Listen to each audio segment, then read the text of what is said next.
د مؤمنانو صفتونه ذکر کوي د هغو په صفتونو کې یو صفت دا بیانوي چې او دوی له بېګټو چارو څخه ډډه کوي.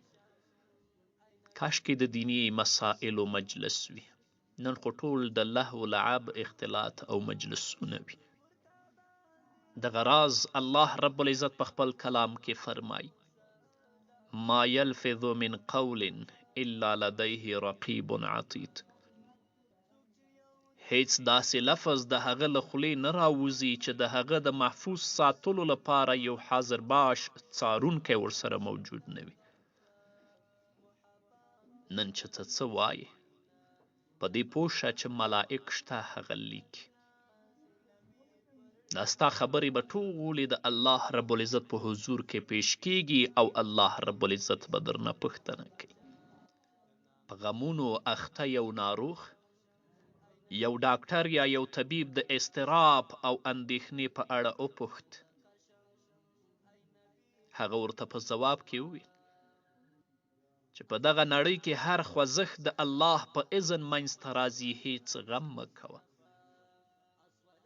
نو ځکه متنبي شاعر وایي د وړوکي انسان تر سترګو وړوکی شی هم غټ راځي او د غټو خلکو په سترګو کې غټ شیان هم واړه ښکاري. نو د بل چا غلامي مه کوئ.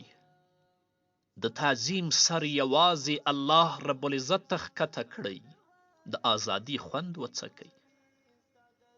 شیخ راشد په خپل کتاب کې لیکي هغه څوک چې 360 ډوډۍ، 1 ډبه غوړي او 1400 خرماوي ولري نو داسې کس هیڅوک نشي غلام کولی.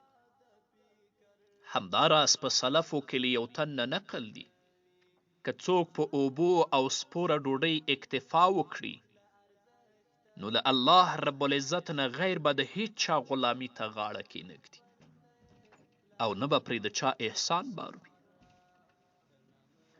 یو شاعر وای ما د خپلې تمې غلامي وکړه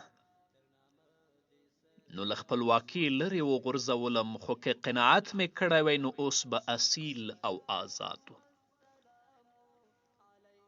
ډیری خلک همداسې تمو غلامان ګرځولي دي. اصیل او آزاد ژوند الله له هغو نه اخیستی دی. تاسو ګورئ د حج پر مهال په مزدلفه کې نامتو حدیث پوه